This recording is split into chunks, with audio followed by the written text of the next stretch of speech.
Well, the election comes amid record and unseasonal heat across much of the United States. And it also follows those hurricanes, Helen and Milton, which caused widespread destruction in the southeast of the United States last month. To talk to us then a bit about where both candidates stand on climate policy, our environment editor, Valerie Dekimpe, with me now. Hello. So look, Trump, first of all, has long been known for his climate skeptic views. Harris, on the other hand, has called climate change an existential threat.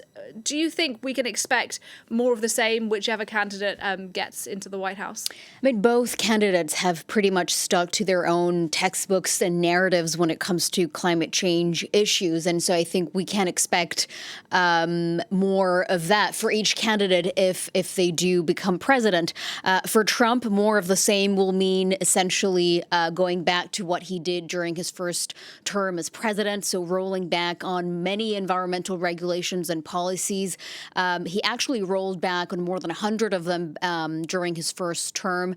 President Biden reinstated many of them, but that work could now be undone once again. He has described climate policies as the Green New scam, framing all of those regulations as waste of taxpayer money. So that pretty much has been his narrative. In more concrete terms, he has promised to end federal support for the clean energy transition.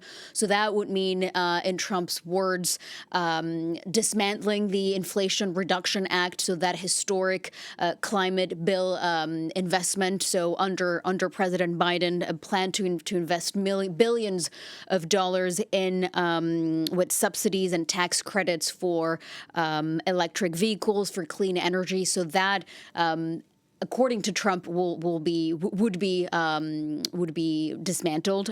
His agenda also includes pulling back on greenhouse gas emission limits for power plants, and he has also said that he would once again withdraw the United States from the Paris Agreement, as he did back then. But he has said he could be willing to go even further than that, and actually pulling the U.S. out of the UN Framework Convention on Climate Change, which would essentially mean the U.S. would not be able to negotiate in future climate negotiations as well. For Kamala Harris, climate change issues have been largely absent from her campaign and also her speeches, and it's quite telling that even her campaign says that it would be a continuation of Biden's climate agenda. There's nothing groundbreaking that she is offering now, and she could have taken a stronger stance, a more assertive stance on climate change issues. She decided not to, arguably because she had to find a balance between appealing to more climate-forward voters who already have their vote, and also industry voters. So clearly, look, very different visions for the United States, very different policies. But do they have anything in common when it comes to energy policy? Well, surprisingly, they do. They are in quiet agreement when it comes to a couple of points. Both of them propose some version of tariffs on Chinese clean technology and electric vehicles. Also in support of creation of a new U.S. critical mineral supply chain in the United States. They have both offered some measure of support for more nuclear energy. But more interestingly, they're both in favor of expanding U.S. oil and gas production, which, as we know, is the prime contributor to global warming. So that perhaps is more surprising coming from Kamala Harris. For Trump, it means his energy platform is about the U.S. becoming energy independent and dominant, for the U.S. to have the cheapest energy in the world. So he will grant more permits for oil drilling in public lands and waters. He is also expected to keep coal plants burning, expand the construction of gas pipelines as well.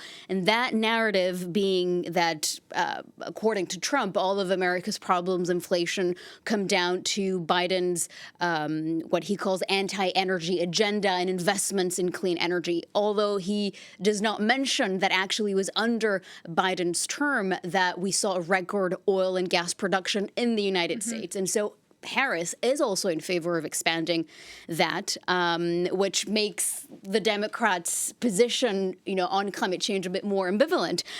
Her justification for actually having more oil and gas is that it has also contributed to U.S. energy independence. It has lowered prices for American consumers. But her argument is that they're also investing massively in clean energy. And so it's not just going all out with drilling and drilling, as Trump would say, but actually, having that transition, more oil, but also more clean energy. The bottom line, though, is that neither candidate actually has a plan for a future without oil. And that is something that will have, implications in the years to come for the world.